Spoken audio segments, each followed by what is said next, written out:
YouTube চেনেলত আপোনালোকক স্বাগতম জনাইছো। মই শফিকুল ইছলাম। আজিৰ ভিডিঅ'ত আলোচনা কৰিম আমি কোৱেশ্চন নম্বৰ 13, 14, 15 আৰু 16 এই চাৰিটা প্ৰশ্ন এই ভিডিঅ'ত আলোচনা কৰা হ'ব। তো 13 নম্বৰ প্ৰশ্নত আমাৰ টোটাল 5টা প্ৰশ্ন আছে। তাতে এই পাঁচটা প্ৰশ্নৰ প্ৰথমটো হ'ল যদি x + y + z = 0 তেন্তে দেখুৱা যে x³ + y³ + z³ = 3xyz।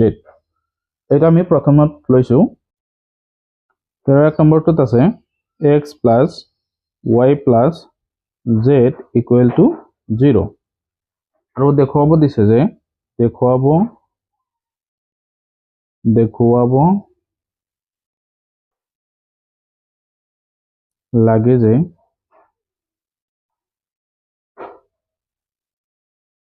দেখুৱাব লাগে যে কি আছিলে এটো x³ + y³ + z³ = 3xyz। এটা আমাৰ প্ৰমাণ কৰি দেখুৱাব লাগে। তো ইয়াৰ কাৰণে আমাৰ অবেদ ব্যৱহাৰ হ'ব, যেটো আমাৰ 8 নম্বৰ অবেদ আছিল সেই অবেদটো ব্যৱহাৰ হ'ব ইয়াতে। আমি অবেদৰ পৰা লম এটো। আমি এতিয়া কি কৰিম প্ৰমাণ কৰিম এটো প্ৰমাণ।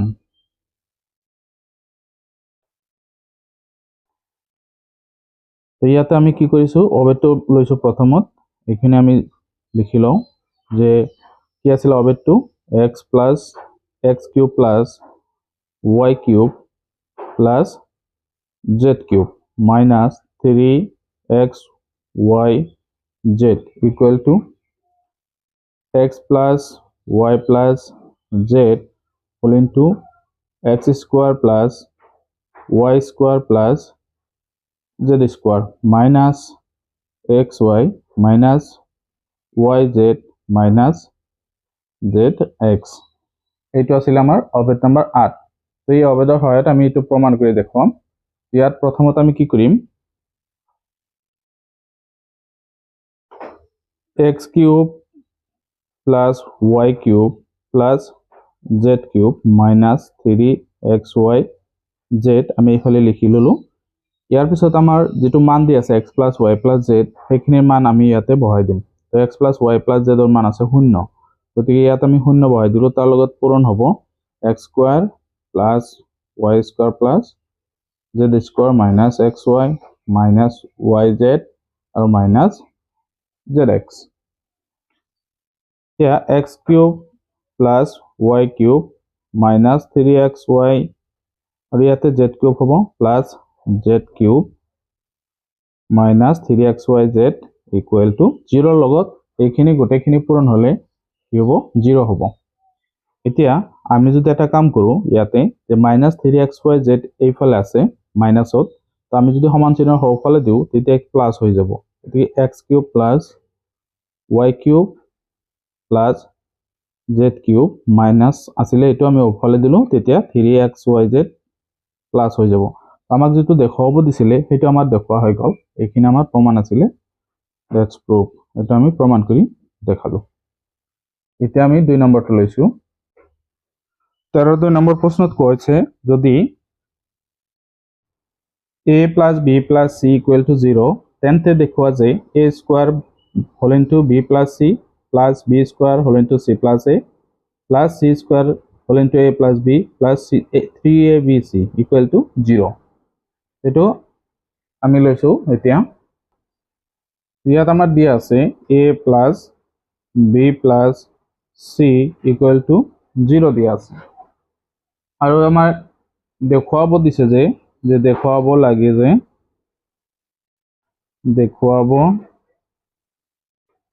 লাগে যে কি আছিল এটো যে a² whole into b plus c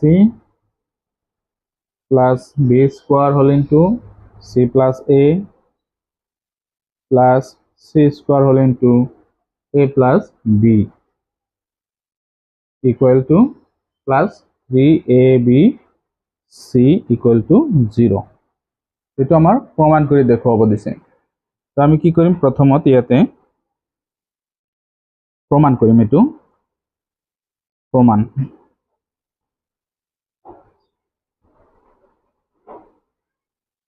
তো আমি ইয়াত এইটো লৈছো আমাৰ যেটো দিয়া আছিলে যে a plus b plus c equal to 0 আমাৰ দিয়া আছে। তো এইটো আমি কি কৰিম, ইয়াৰ পৰা আমি যদি b আৰু c টো ৰাখি দিও তেতিয়া a হফলে গলে হ'ব মাইনাস a, এইটো আমি 1 নম্বৰ দিলো। তাৰ পিছত আকৌ যদি আমি হেৰি কৰো, ইয়াৰ পৰা আকৌ যদি একেদৰে আমি লিখি দিও, একেদৰে আমি লিখিব পাৰো যে ইয়াত b plus c ৰাখিছো, এতিয়া যদি a plus c ৰাখি দিও, a plus c হলে তেতিয়া মাইনাস b হ'ব, এইটো 2 নম্বৰ হ'ব। আৰু কি ৰাখিম আমি, a plus b ৰাখিম, a plus b ৰাখিলে মাইনাস c হ'ব, তেতিয়া এইটো 3 নম্বৰ দিলো। এতিয়া এইখিনি মান আমি ইয়াতে বহাই দিম।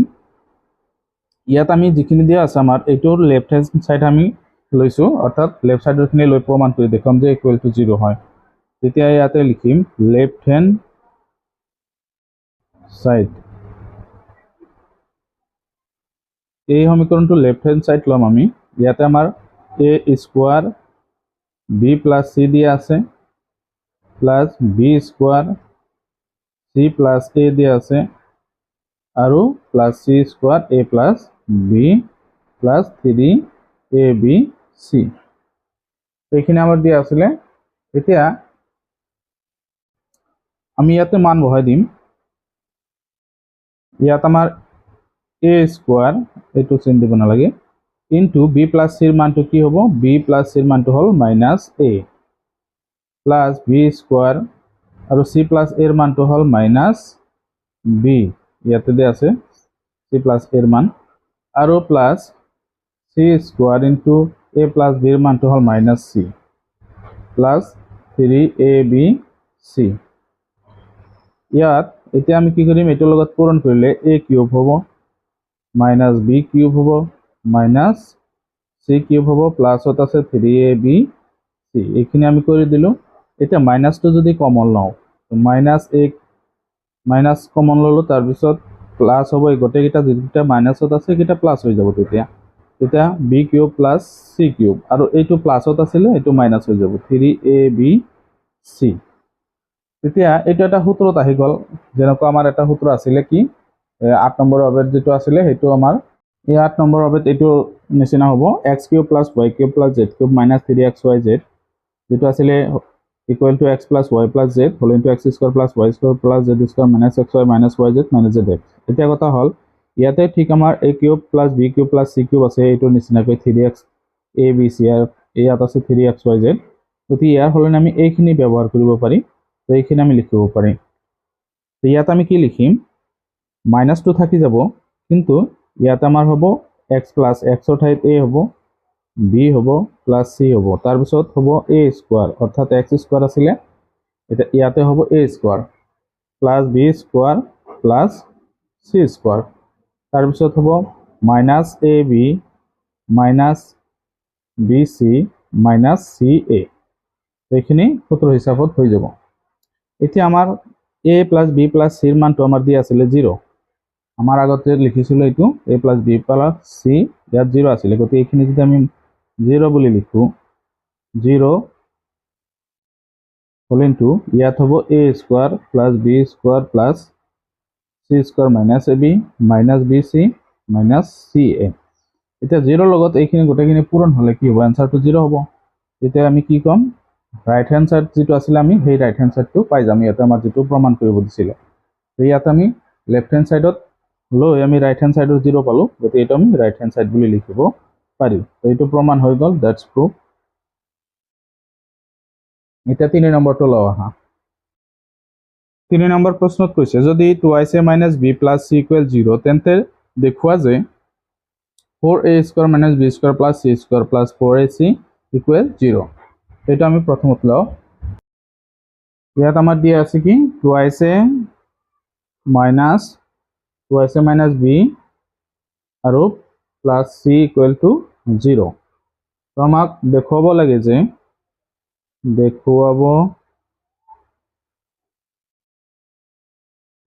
যে 4a square minus b square minus plus 4ac equal to 0 এটা আমি প্রমাণ করে দেখাম এটু প্রমাণ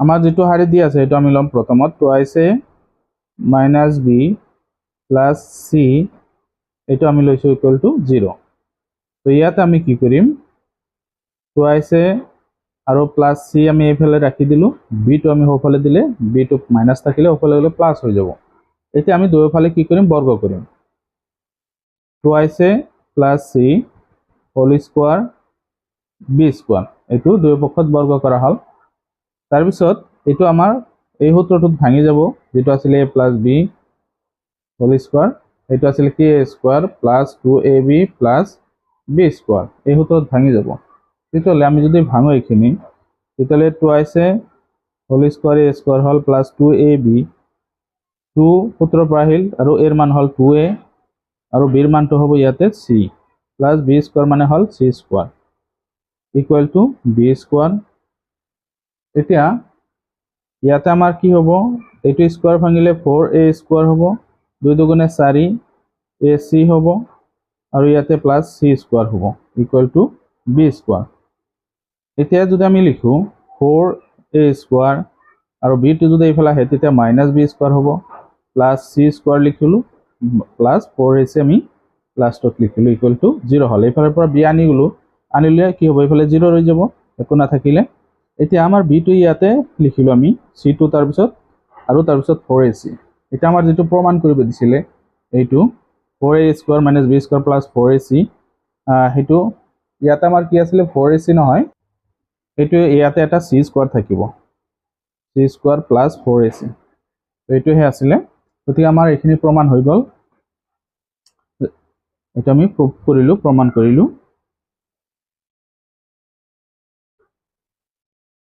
4 নম্বৰ প্ৰশ্নত কোৱা হৈছে যদি a plus b plus c equal 0 তেন্তে দেখুৱা যে b plus c whole square by bc plus c plus a whole square by aca plus a plus b whole square by ab equal to 3 গতিকে এইটো আমি প্ৰমাণ কৰি দেখাব লাগে এইটো আমি লৈছো প্ৰথমত তো ইয়াতে আমাৰ লিখি লৈছো a plus b plus c equal to 0 দেখাব লাগে যে ab plus c whole square by bc c plus a whole square by ca a plus b whole square by ab equal to 3 তো এইফালে আমি কি কৰিম প্ৰমাণ কৰিম এতিয়া প্ৰমাণ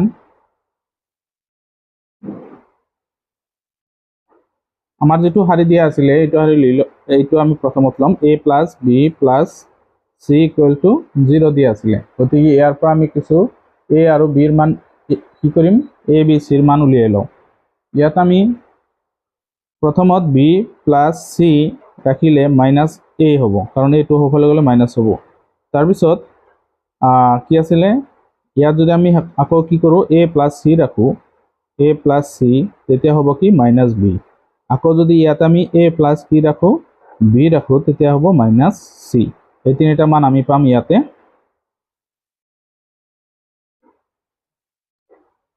এতিয়া আমি প্ৰমাণ কৰিম এইটো ইয়াৰ আমি লেফট হ্যান্ড সাইড টো লম ইয়াৰ পৰা এটো আমাৰ যেটো দিয়া আছিল এটো লিখি লও প্ৰদত্ত যে b plus c whole square by bc plus c plus a whole square by ca plus a plus b whole square by ab equal to 3 তো এখানে আমার দিয়া আছিল এটা কি করিম আমি লেফট হ্যান্ড সাইড টো লম এটা left hand side b plus c whole square divide bc plus c plus a whole square by ca plus a plus b whole square by ab ইয়াতে আমার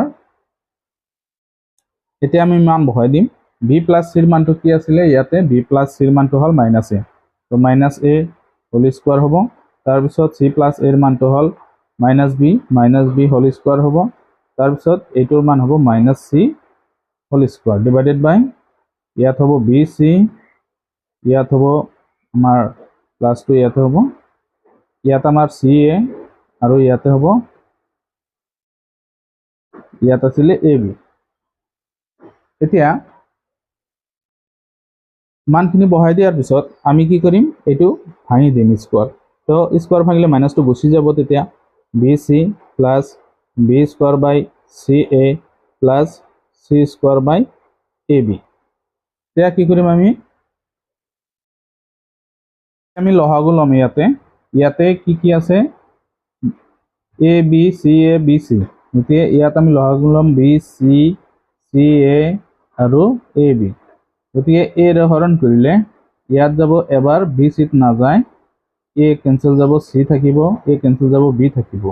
এতিয়া বি ৰে হৰণ কৰিলে বি কেঞ্চেল যাব, চি থাকিব, বি কেঞ্চেল যাব, C থাকিব, বি কেঞ্চেল যাব। আকৌ চি ৰে দিলে চি 1 হ'ব। তেতিয়া এইকেইটা পূৰণ কৰিলে এ বি চি লসাগু হ'ব, ইয়াতে এ বি চি লসাগু। গতিকে ইয়াৰ পৰা বি চি কেঞ্চেল হ'লে এ এইটোৰ লগত পূৰণ হ'লে হ'বগৈ এ কিউব। ইয়াৰ পৰা চি এ কেঞ্চেল, চি আৰু এ বি হ'ব পূৰণ উত্তৰটোৰ লগত, তেতিয়া বি কিউব হ'ব। ইয়াত এ বি কেঞ্চেল হ'লে চি গৈ পূৰণ হ'ব, চি কিউব হ'ব। চি স্কোৱাৰ লগত চি পূৰণ হ'লে চি কিউব হ'ব। এতিয়া আমাৰ যিটো অভেদ আছিলে, এই অভেদটো আমি ইয়াতে মনত পেলাব লাগিব। এইটো যিটো অভেদ আছিলে 8 নম্বৰৰ যিটো, ইয়াতে আমাৰ কি হ'ব, এইখিনিৰ মানটো আমাৰ কি হ'ব, 0 বুলি লিখা আছে, কাৰণ এইখিনি আমি এ বি চি হিচাপত ধৰিলে 0 হ'ব এইখিনি। তেতিয়া ইয়াত আমাৰ 0 লগত এইখিনি পূৰণ হ'লে এই গোটেইখিনি, তেতিয়া ইয়াতে আমি 0 পাম। তেতিয়া এইখিনি ৰৈ গ'ল, অৰ্থাৎ ইয়াত কি থাকি যাব, ইয়াত আমাৰ x cube plus Y cube. এইটো আমি এনেকৈ বুজাই দিওঁ, আমি এ বি চি লৈ বুজাই দিছোঁ, A cube plus B cube plus C cube minus 3 A B C A plus B plus C into A square plus B square plus C square. এইটো এটা 8 নম্বৰ অভেদটো হয়। এতিয়া যদি এইখিনিৰ মান ইয়াতে 0 বুলি লিখা হয়, এইখিনিৰ মান আমাৰ 0 দিয়া আছে, 0 লগত আমাৰ এইখিনি যিটো আছে A square plus B square plus C square minus A B আৰু কি আছিলে মাইনাছ বি চি আৰু মাইনাছ চি এ, এইখিনি যদি পূৰণ হয় তেতিয়া আমি ইয়াতে 0 পাম। ইয়াতে ৰৈ গ'ল কি, যে A cube plus B cube plus C cube minus 3 A B C. তেতিয়া কি হ'ব, ইয়াতে আমাৰ A cube plus B cube plus C cube, এইটো সৌফালে গ'লে হ'ব 3 এ বি চি, মাইনাছটো গুচি যাব সৌফালে গ'লে। তেতিয়াহ'লে এইখিনি সলনি আমি 3 এ বি চি ব্যৱহাৰ কৰিব পাৰোঁ। ইয়াতে A cube plus B cube plus C cube আছে, গতিকে আমি 3 এ বি চি লিখিব পাৰোঁ, কাৰণ এই দুটা সমান সমান। ইয়াতে আমি লিখিম 3 A B C divided by A B C. ইয়াতে এ বি চি কেঞ্চেল হ'ব, তেতিয়া আমি 3 পাম। তো এইটো 3টো হ'ল আমাৰ ৰাইট হেণ্ড চাইডত থকা, এইটো আমি পালোঁ, এতিয়া প্ৰমাণ হৈ গ'ল আমাৰ এইটো। Let's prove. 5 নম্বৰ প্ৰশ্নত কৈছে, যদি A square plus B square plus C square minus A B minus B C minus C A equal 0, তেন্তে দেখুওৱা যে A equal to B equal to C. তো এইটো আমি লৈছোঁ এতিয়া। ইয়াত আমাৰ A square plus B square plus C square minus A B minus B C minus C equal to 0 আছে। দেখুৱাব লাগে যে A equal to B equal to C. তেতিয়াহ'লে ইয়াত আমি প্ৰমাণ কৰি দেখুৱাম। প্ৰমাণ,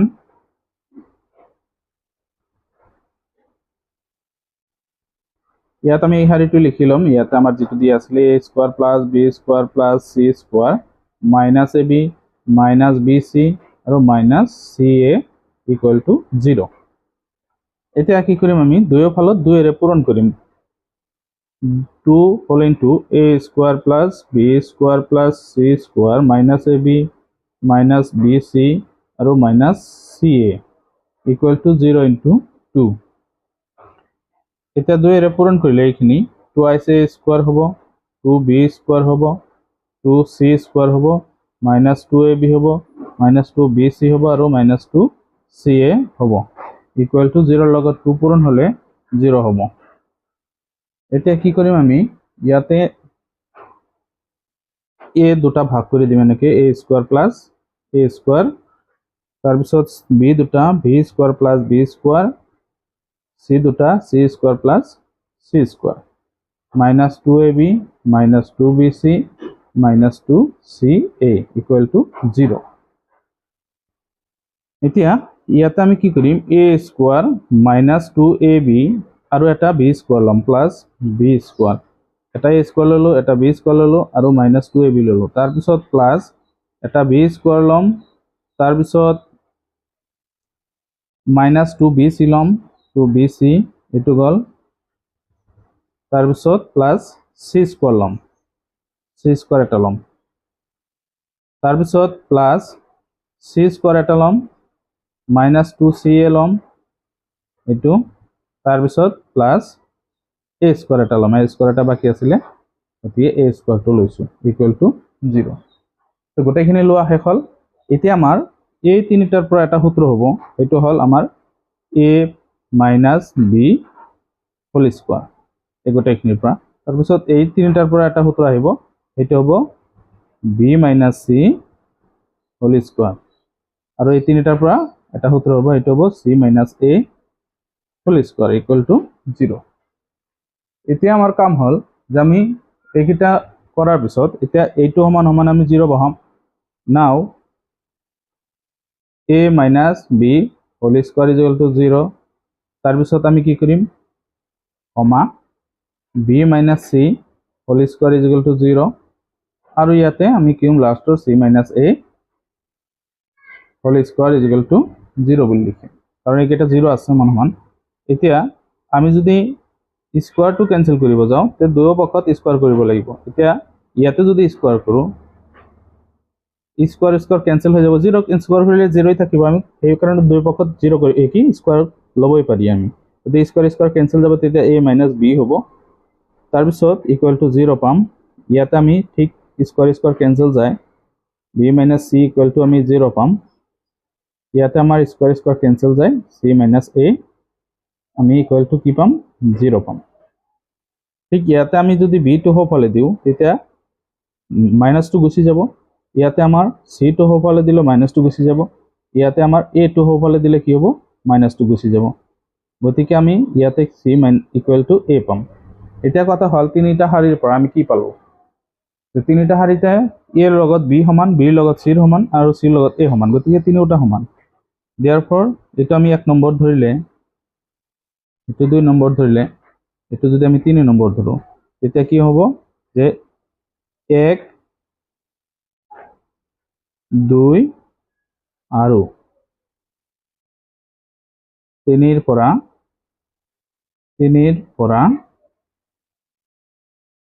আমি ক'ব পাৰি যে a equal to b equal to c that's proof যে a লগত যদি b সমান হয় তেতিয়া b লগত আকৌ c সমান আছে গতিকে a b c তিনিটা সমান আছে তেতিয়া আমি লিখিব পাৰো এটো a equal to b equal to c এটো প্ৰমাণ হৈ গল এতিয়া আমি 14 নম্বৰ প্ৰশ্নটো সমাধান কৰিম 14 নম্বৰ প্ৰশ্নত কৈছে ঘনফল প্ৰকৃত অৰ্থত নিৰ্ণয় নকৰাকৈ তলৰ প্ৰতিটোৰ মান নিৰ্ণয় কৰা ইয়াতে আমাৰ 1 নম্বৰত আছে -12 whole cube +7 whole cube +5 whole cube তো এইটো আমি লৈছো প্ৰথম ইয়াতে আমাৰ 1 নম্বৰটো আমি লৈছো ইয়াতে আমাৰ এইটো সূত্ৰ ব্যৱহাৰ হ'ব যেতিয়া a + b + c ৰ মান শূন্য হয় তেতিয়া কি হ'ব a cube + b cube + c cube equal to 3abc হয় হেতু ইয়াত আমি ধৰি লও যে লেট a ৰ মানটো আমি ধৰিম -12 b ৰ মানটো আমি ধৰিলো 7 আৰু c ৰ মানটো ধৰিলো 5 এতিয়া ইয়াত আমি লিখিব পাৰো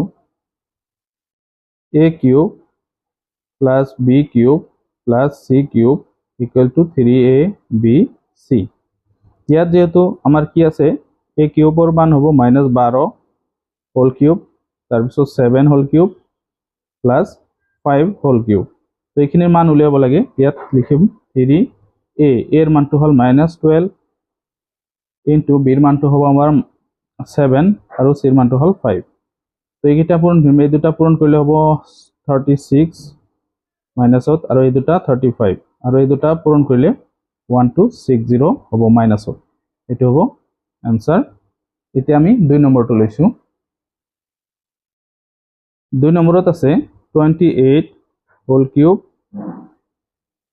+-15 হোল কিউব আৰু -13 হোল কিউব ইয়াত আমি ধৰি লও a ৰ মানটো আমি ধৰিলো 28 b ৰ মানটো আমি -15 ধৰিলো আৰু c ৰ মানটো আমি ধৰিলো -13 গতিকে একে সূত্ৰ ব্যৱহাৰ হ'ব ঠিক আগৰটো নিচিনা therefore আমি লিখিলো a cube + b cube + c cube equal to 3abc ইয়াত আকৌ আমাৰ a ৰ মানটো হল 28 কিউব b ৰ মানটো হল -15 কিউব আৰু c ৰ মানটো হল -13 কিউব এইখিনি আমাৰ দিয়া আছিলে, এতিয়া এইখিনিৰ মান উলিয়াব লাগে। 3a এৰ মানটো হল 28 আৰু b এৰ মানটো হল -15, c এৰ মানটো হল -13।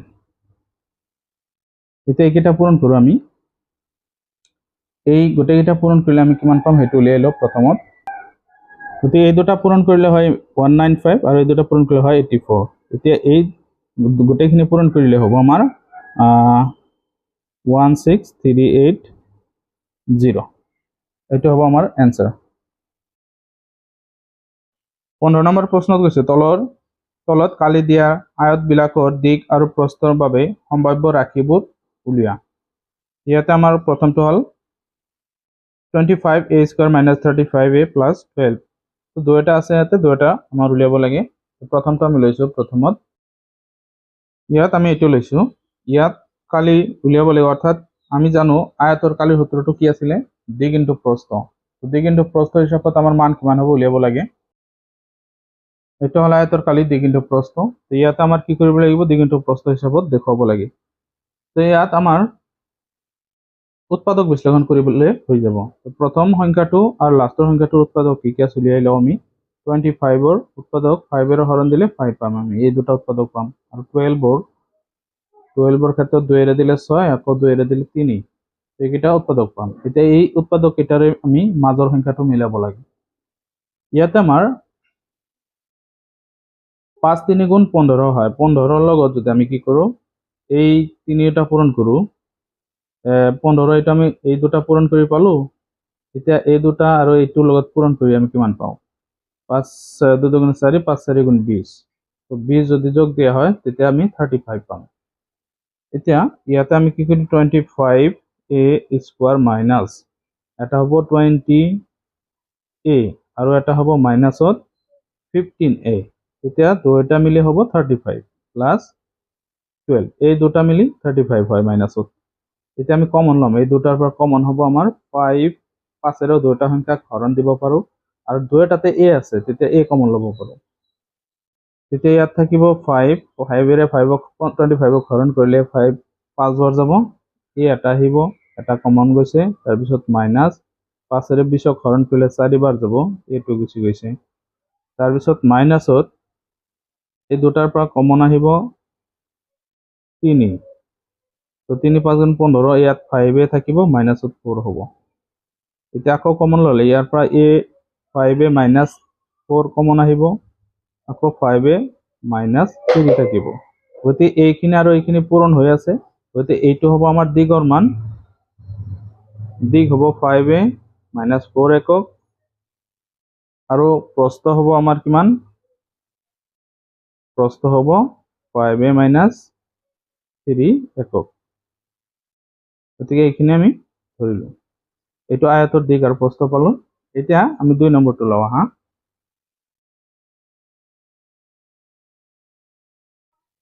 এটা আমাৰ 2 নম্বৰ 35ৰ উৎপাদক আমি উলিয়াই লওঁ।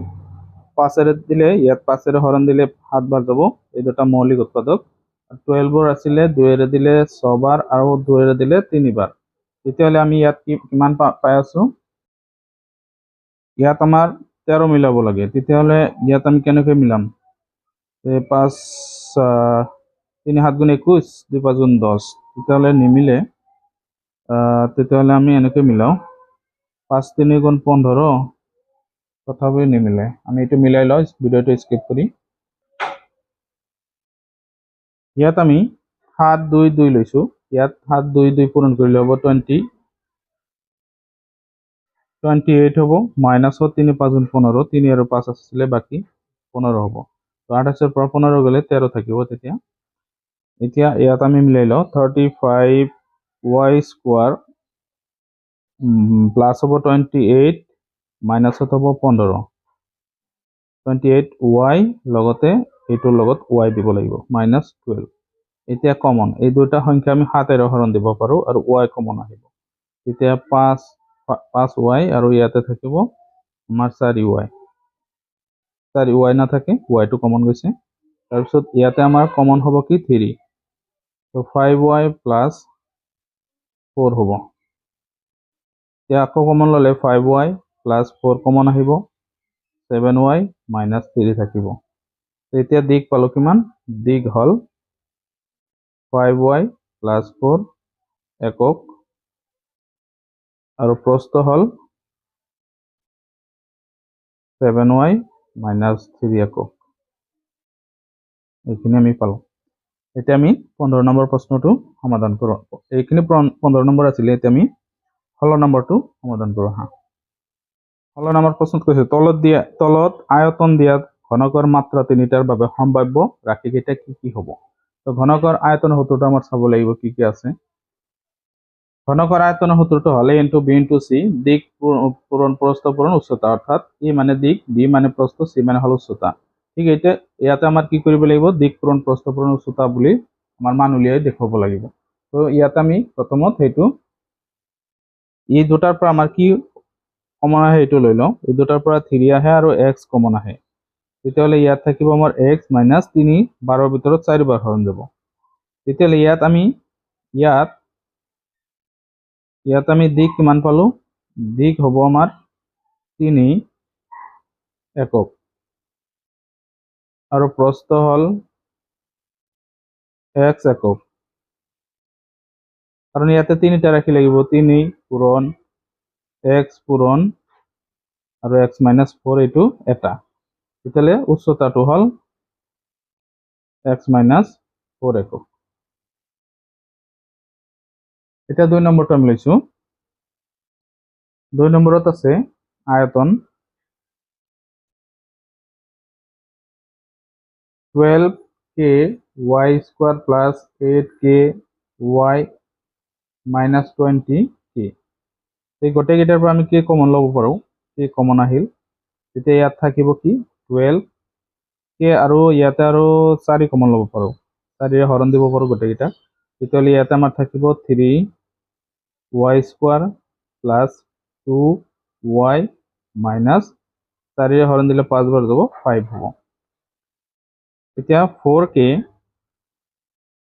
আৰু ইয়াৰে যদি আমি হেৰি কৰো এইখিনি হ'ব আমাৰ এনসাৰটো আৰু কৰিব না যায় 2y এইখিনিৰ উৎপাদক কৰিব পাৰি উৎপাদক কৰিলে আমি কি পাও চাই লওঁ এইখিনি যদি আমি 3 5 তেতিয়াহলে 5 5 আৰু 3 5 পৰা 3 গলে 2 থাকে এটো আৰু 5 ৰ উৎপাদক লব লাগিব কাৰণ এই দুটা মৌলিক উৎপাদক এই দুটাই হ'ব তো 5 পৰা 3 গলে আমি মাজৰ 2 পাম গতে 4k ইয়াতে আমি লিখিম 3y² + 5y - 3y - 5 এতিয়া 4k এই দুটাৰ পৰা কমন আহিব y তো ইয়াত থাকিব 3y + 5 আৰু এই দুটাৰ পৰা কমন আহিব 1 তো 3y + 5 হ'ব এতিয়া 4k আকৌ কমন ললে 3y + 5 কমন আহিব আৰু y - 1 থাকি যাব এতিয়া আমি দিক পালো 4k প্ৰস্থ পালো 3y + 5 আৰু উচ্চতা পালো কিমান উচ্চতা হল গৈ y - 1 এইকিটা একক বুলি লিখিব লাগিব একক